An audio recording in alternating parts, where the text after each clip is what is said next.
Salut à vous tous, bienvenue sur CC Info 91, la chaîne YouTube consacrée aux non-voyants. Présenté par Alain Leclerc, avec Pascal Cusson. Musique de notre ami José Licenciato, qui nous l'offre gratuitement la musique, merci à lui. Notre blog, nom de domaine, pour que ça soit plus simple pour vous, www.ceci-info91.com. Soyez tous et bienvenus sur la chaîne.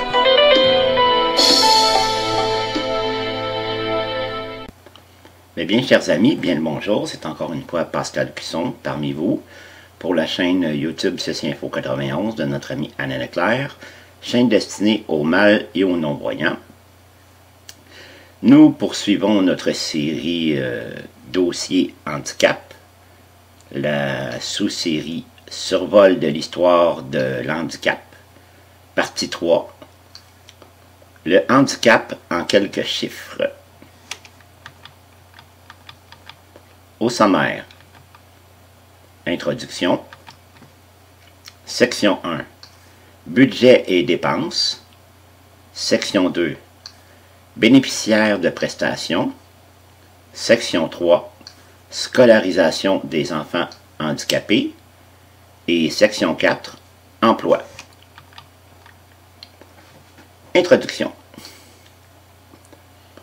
Selon l'Organisation mondiale de la santé, qu'on appelle l'OMS, 10% de la population, soit 650 millions de personnes, sont en situation de handicap dans le monde. En France, le nombre de personnes handicapées est estimé à 8 millions. À ce chiffre, il faut ajouter toutes celles qui éprouvent une gêne ou des difficultés dans leur vie quotidienne, les personnes souffrant de pathologies invalidantes comme de l'asthme sévère, du diabète, de l'insuffisance rénale avec dialyse, par exemple. Il faut surtout savoir que 80% des handicapés sont non visibles. L'association Valentin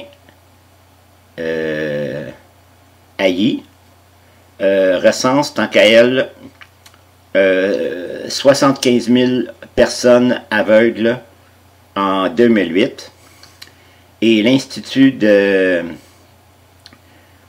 veille sanitaire, INVS, recense 361 000 usagers de fauteuils roulants manuels et ou électriques. Selon une étude menée par le ministère du Travail en 2015, 2,7 millions de personnes de 15 à 64 ans déclarent disposer d'une reconnaissance administrative de leur handicap et 5,7 millions indiquent souffrir d'une maladie ou d'un problème de santé chronique, les limitant depuis au moins 6 mois, soit respectivement 6,6 et 15,6% de la population.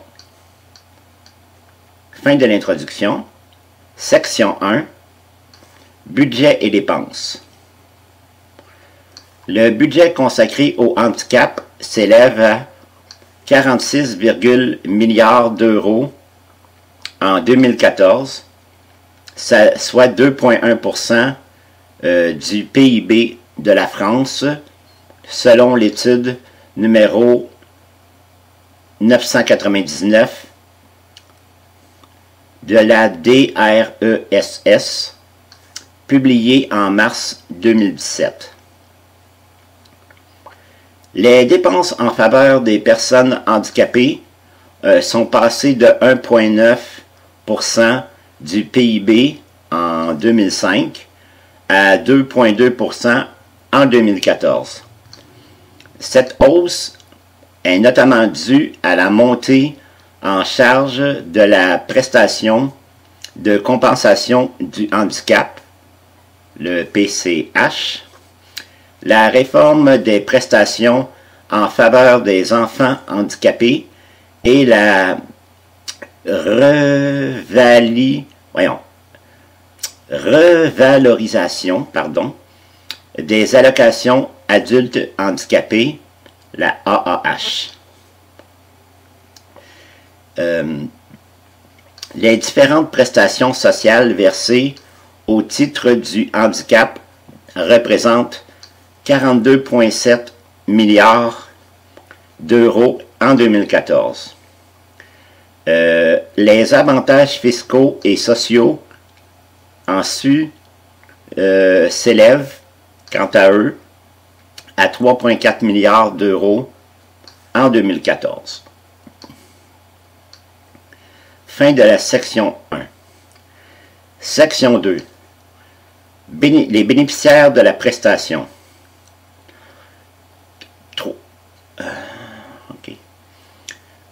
349 188 allocataires de la prestation de compensation du handicap, PCH, ou de l'allocation compensatrice pour tierces personnes, ACTP, fin 2016.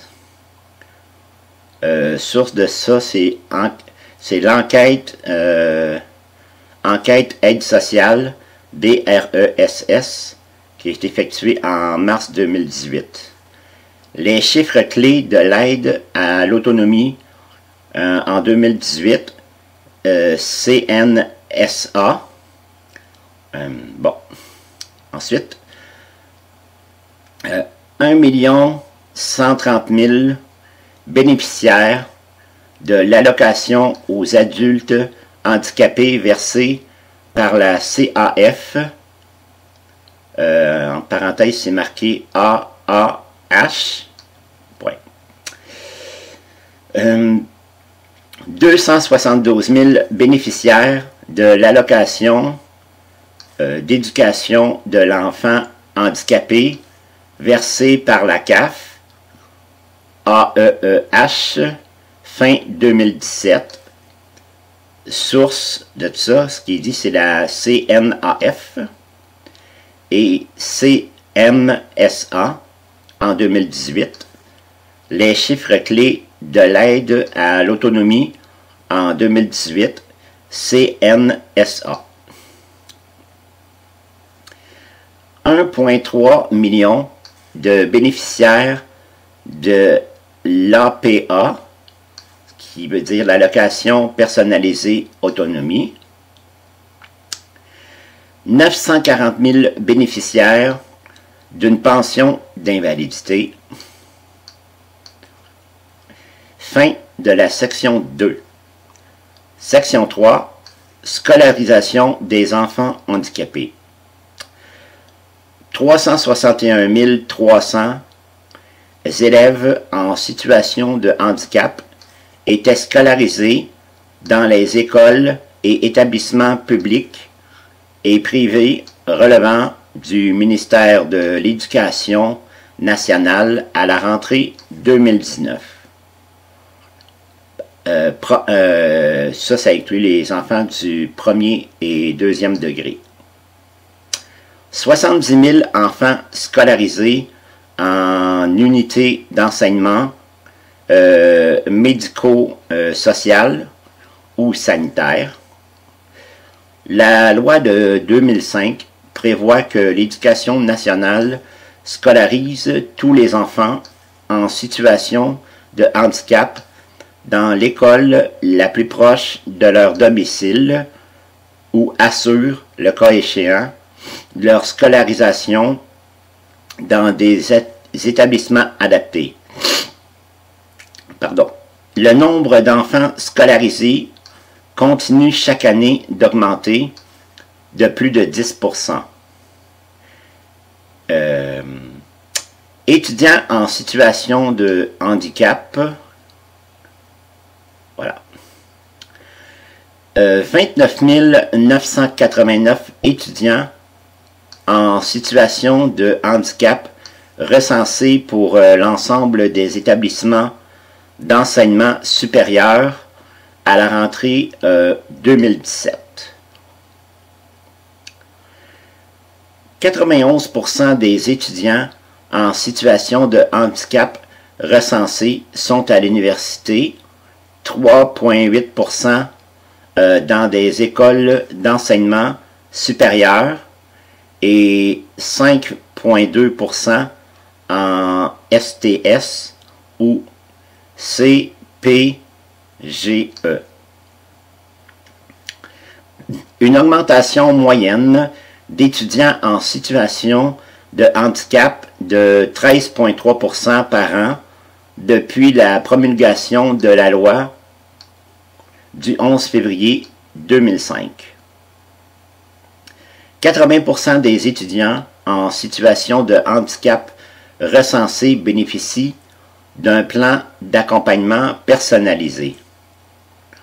81% des ESH recensés bénéficient d'un aménagement des modalités de passation des examens.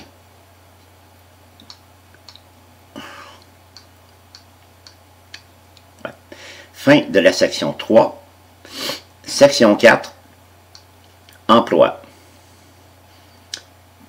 93% des entreprises employant des salariés handicapés se déclarent satisfaites de cette expérience. 79% des entreprises de 6 à 20 salariés emploient au moins une personne en situation de handicap. 30% remplissent l'obligation légale de 6% de travailleurs handicapés dans leurs effectifs. 80% des personnes handicapées le deviennent en cours de vie. 2,7 millions de personnes ont une reconnaissance administrative du handicap selon l'enquête Emploi 2015, INSEE,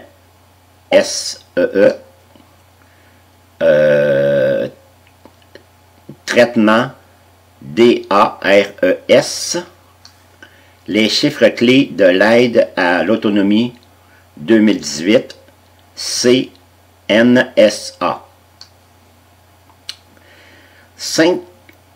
513 505 demandeurs d'emploi bénéficiaires d'une reconnaissance administrative du handicap en 2017. 938 000 personnes handicapées bénéficient d'une reconnaissance administrative du handicap, occupent un emploi, soit un taux d'emploi de 35% selon l'enquête Emploi 2015, INSEE, traitement DARES, les chiffres clés de l'aide à l'autonomie 2018, CNSA. 80% des travailleurs handicapés occupent un emploi dans le secteur privé. Voilà, fin de la section 4. Pardon. OK, dans le premier fascicule de cette sous-section, j'avais, concernant, mettons, l'histoire de survol de l'histoire de l'handicap, j'avais dit qu'il y avait 3 fascicules. Oui, c'est ce que j'avais trouvé jusqu'à présent. Et monté pour vous. Mais je me rends compte que pas tous les aspects de l'histoire, les époques de l'histoire de l'handicap ont été abordés. Donc, dans le futur, je vais en faire sur les handicapés, l'histoire de l'handicap, je veux dire, à la préhistoire, dans l'Antiquité. Je vais refaire aussi, je vais essayer de trouver d'autres, s'il y a d'autres incidents, mettons, qui concernaient l'histoire de l'handicap au Moyen-Âge et aussi au cours des siècles suivants, parce que là, c'était vraiment très sommaire. Je vais essayer d'en trouver aussi pour le 19e siècle, le 20e siècle, le 21e siècle qui nous concerne plus précisément, et ainsi de suite. Donc, voilà, la série ne s'arrêtera pas à 3 fascicules. Donc, jusqu'à la prochaine fois, prenez bien soin de vous. Bye bye. Ciao. C'est fini les amis. Merci d'être passé sur la chaîne. Je vous dis à bientôt avec Pascal. Pensez à vous abonner, c'est important pour nous. Pensez à venir sur notre forum, c'est aussi important pour nous. Et puis n'oubliez pas, on a notre blog maintenant avec un nom de domaine www.ceci-info91.com. Ceci Info 91, il y a un S à info bien sûr. Bye bye les filles, salut les gars, à bientôt.